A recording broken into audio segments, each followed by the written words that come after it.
Well, happy Friday, world. I'm your host, much cuter than Willie Montague. I'm Shakhea Hinton. Tonight, we'll dive into redistricting and how gerrymandered maps could backfire on those in power. We'll discuss immigration and its impact on our country. Speaking of impact, we'll dive into Australia's social media ban on Generation Alpha. And last but not least, Letitia James's failed indictment and how this big, beautiful blow to the DOJ will send folks into a tizzy. All right, it's time for Americana.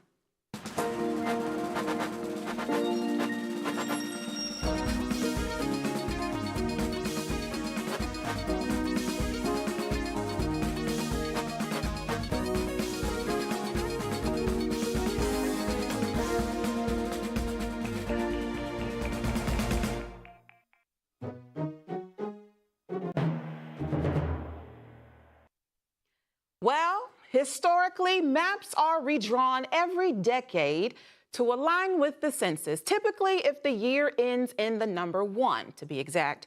For example, 2011, 2021, 2031, so on and so on. You get it, right? Well, you may be wondering, why are some states redrawing maps mid-decade, Shakhea? Well, the answer is simple. It's for political gain. You see, lawmakers draw maps that give their party a higher advantage of winning key races. And there are 2 ways that they do so. The first way is called packing, kind of like how it sounds, which means to overload one district with the same type of voter so they have less power in other districts. And then the other is called cracking, whoopsh, which is breaking a group apart so their votes are too spread out to make a difference. Well, last week, lawmakers in Texas bowed the knee, kissed the ring, and granted President Trump, of his wish for gerrymandered maps. Although the lower courts in Texas found their proposed map to be racially motivated, Texas's Supreme Court ruled in its favor. Shocking? Shouldn't be. It's an intentional way of keeping power, even if that means doing so by discriminating and undermining the process of democracy. But don't you fret. The fight for other states isn't quite over yet. Recently, lawmakers in Indiana have refused. I'm going to say this again. They have flat out refused Trump's push for a mid-decade redrawing of the maps. Now, this comes as a major blow to Trump's fragile ego, and as presumed, he has now vowed to support anyone who will run against the GOP lawmakers who defied his orders. Now, I don't know about you, but I call that a bully. So, in my little commentary with you all, since I'm by myself, I want to propose a question for you at home, the viewers. What would you do if your district was gerrymandered? How would you protest against that? Well, I believe some voters may actually remove their voting status. Do I want that? Absolutely not. But we'll see in this upcoming midterm election, okay? Speaking of a bully, let's get into immigration, shall we? Well, during Trump's 2024 campaign trail, he championed removing violent criminals and deporting them back to their country. Well, within 10 months, he has allowed the removal of not only undocumented individuals, but also legal immigrants, refugees, and specific nationalities. To name a few, Somalians, Venezuelans, Haitians, Cubans, Nicaraguans, Latin American immigrants, and the list could go on. Why? Because no one seems to be safe, even if you have legal documentation. The administration and their handlers, who I affectionately refer to as ICE, are so obsessed with this purging that they've rounded up and deported a veteran, y'all, who served this country and earned a Purple Heart. Now, there could be others like this, but we won't know the full impact until the dust settles, if it ever will. Trump's evil obsession with this act of ethnic cleansing will, and in most cases already has, impacted the workforce by shrinking in size, raising the price of consumer goods, and have a lasting traumatic effect on folks who now have been separated from their families. Now, tell me this. How exactly is that making America great again? If I'm not mistaken, people who are currently in this country on a working visa, excuse me, have the right to be here, correct? Well, according to Trump and his administration, they don't believe so. If you recall, yesterday on the show with Mr. Willie Montague, we discussed the new concept of a green card. Excuse me. Not a green card in the actual literal sense, but Trump is now proposing a platinum card or a gold card. And yes, it has his face on the front and back of it, as Trump style would. It's alarming to me because Trump has this, not a fetish, but he has an obsession with a lot of things, and particularly with immigrant communities, whether be it black or brown. He is coming full force, and no one is safe. Coming up soon, January 1st is actually Haitian Independence Day. That is where we celebrate the culture, the diaspora, the accomplishments, the achievements of those who have been actually making this country great and even better. But according to Trump, he wants to purge that. That is ahead of ending TPS. Now, what is temporary about someone who is actually contributing to this economy? What is temporary about someone who is finding a better life in this country? Well, according to Trump and his ICE handlers, they don't see them as useful. So what would you do if your neighbor, whom you have the utmost respect for, who you've seen grow up from a little boy to a young man, if he was detained by ICE? What would you do if a little girl was riding her bicycle to school and you see a van, an unmarked car, snatch her off her bicycle and throw her into the back seat? What would you do if you see a dozen or so people who've gone through the due process of becoming a legalized citizen as they're raising their right hand to take the oath to become a citizen in these United States, if they were hauled off by ICE? What would you do? Or what have you done if you've been a witness to this? There are many apps now who are allowed to alarm people if ICE is in the area. Are you utilizing those services? Are you a whistleblower? Would you call ICE so that you could redeem a reward? What would you do? That is my question for you. Now, going back to the voting, the gerrymandered maps, I'm extremely excited about Texas. You would think, Kia, why? Because of the historical vote that they did last week with, accepting the map that Trump and his cronies have actually passed through legislation. Why would I be excited about that? Well, my excitement comes from the announcement of the current Congresswoman Jasmine Crockett. She announced her candidacy to run for Senate. Now, with that same gerrymandered map, she could actually break the glass ceiling even more and become the senator of said district for that gerrymandered map. I wonder how Trump would feel if a black woman defied the odds once again and beat him at his own game. Now that will be how you make America great again. In addition to Texas, we have Gavin Newsom, Democrat governor of California. He also has decided to join the fight in gerrymandering his own maps. This time, it's in the favor of the Democratic Party. So with his map that has passed, he would now gain 5 additional seats in Congress. Sounds like a good thing, right? It is to an extent, but we now have 11 or so other states who are also fighting for the same advantage. Who win? We shall see.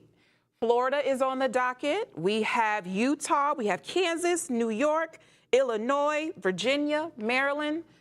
So 12 in total are actually in the process of trying to figure out how their maps will look. I look forward to seeing how this plays out in the upcoming midterm election. Well, we have to take a quick commercial break, but don't you move. I'll be right here when you get back. This is Americana.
Well, welcome back, beautiful people. Australia, the land down under, has implemented the world's first national social media ban for users under the age of 16. It went into effect on December 10th of this year, so a couple of days ago. Companies have to prevent children from using social media or creating any social media accounts on major platforms. Platforms affected will include Facebook, Instagram, TikTok, as my grandma would say, Snapchat, X, YouTube, Reddit, Threads, Twitch, Kick, and any other social media platform I may have forgotten to mention. But watch this video. In 1 week, Australia will become the first country in the world to ban under 16s from having social media accounts. With one law, we can protect Generation Alpha from being sucked into purgatory by predatory algorithms described by the man who created the feature as behavioural cocaine. Teenage addiction was not a bug, it was a design feature. And on 10 December, there are going to be withdrawal symptoms. Teenagers will be upset, some will fight to get back on, some will manage to find their way around the tech and keep their accounts. But I truly believe the short-term discomfort will be worth the long-term benefits. Benefits. Well, many Americans feel that we could also benefit from that law, but many believe that our lawmakers aren't interested in protecting our children, only exploiting them. Can you imagine a country where children under 16 years old would be less concerned about the latest trends or comparing themselves to what they see on social media and actually be a kid again? I'm old enough, I'm not going to tell my age, but follow me. I'm old enough to remember my mom having a car phone. Better yet, a house phone with the cord.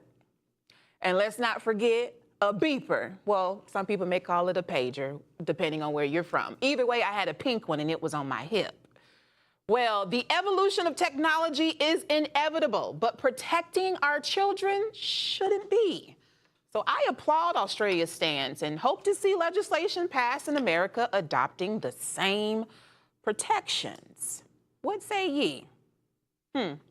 Speaking of protections, my favorite topic of tonight, which would be Miss Letitia James, who is New York's 67th Attorney General. She walked away without the smell of smoke. Just joking. She walked away without a second indictment. That's right. A grand jury wasn't able to present probable cause of her committing mortgage fraud charges, and yes, ma'am, they dismissed it, rightfully so. So if you know a little bit about this, for context, Ms. James filed a civil suit against Donald Trump, the Trump Organization, and 3 of his adult children back in 2022.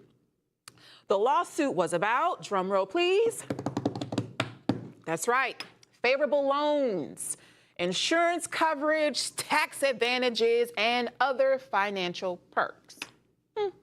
Well, in 2024, a New York judge favored James's suit and ruled in her favor and ordered Trump and the others to pay a substantial amount of coin. When I say substantial, what I mean is over $450 million. Now, I don't know about you. I don't have that laying around anywhere, but the court said that they had to pay. Well, and impose other business restrictions. However, as luck would have it, in August of this year, an appeals court upheld the finding of fraud, but voided the monetary penalty and called it as excessive. Whoop, whoop, whoop. So now that I've shared that context, I hope it clarifies why this second indictment against James is a blow for Trump, yet a victory for those who are upholding justice. So let's dig a little bit into that. When I say the name Letitia James, in the comments or at home, I want you to talk back to me. Talk back to your screen. It's okay. I'll answer eventually. Letitia James, Black woman, New York City. I think she was New York City's first Black person of her profession. So you have her, you have Zohran Mamdani. There's a lot of progress that's happening in New York, the state that Trump got his start in. So I wonder how this is going to make Mr. Trump feel. Tingly inside?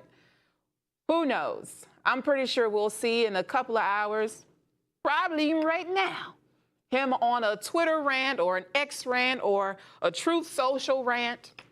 And I'm pretty sure, y'all, this is not the last of Trump. He is going to try his darnest to get her indicted, get her arrested. For some reason, Trump is extremely obsessed with Black power, be it electoral power, be it Black women, be it Black progress. I mean, this, my friends, is progress. Progress that many of us would not be able to achieve if it had not been for our ancestors.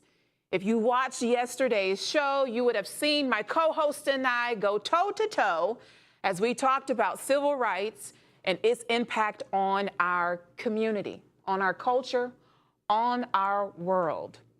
So, what say ye? Do you think Trump is obsessed with Black political power? Do you think Trump is obsessed with Black women? Do you think he shudders like Mufasa when he hears the word Black? You Blacks. I could just hear him now in my ear. It's crazy what a culture could do to a human. It's crazy how much sleep he loses over Black joy. If that weren't the case, we wouldn't be regressing in our laws. If that weren't the case, he wouldn't be fighting so hard to redistrict many of these states. If that weren't the case, he wouldn't be traveling over the country trying to convince the American people that America is great. No, not necessarily. It's not great for everyone. It's great for a certain caliber of person or demographic of people or bank account for his friends. So if America is great for you, I would love to hear from you. Tell me how America is great for you. If you find yourself as a part of the majority who is like, no, it's not great, this is how it could be better, I'd like to hear from you too. Drop that in the comments. If you are like, I am just here by the grace of God, I am just here, just living my final days to the fullest. YOLO, as people used to say. I don't know if they still say that. But if you are YOLO right now in Trump's America, tell me about that. I need joy. You need joy. There needs to be a glimmer and a slimmer of hope for the American people, for all, not just for certain few, not if you weren't born here on this soil. We all need joy. So, what brings you joy? For me, knowing that these gerrymandered maps will backfire on the GOP brings me quite joy. And let me tell you why. Trump is doing everything that he can to convince the American people that America is great, right? I think I've said that earlier. In doing so, he is actually pissing the people that put him in office off. People who didn't think that his policies would impact them are pissed. Folks who actually were a part of Latin America, voted for him, had signs and hats and did all the things, are actually having buyer's remorse. Now, this is not me saying I told you so. However, many of us stood on the corners with bullhorns. Many of us took to social media. Many of us just was in the streets, at the dinner table, sharing with you what Project 2025 actually would do if we elected this fool into office.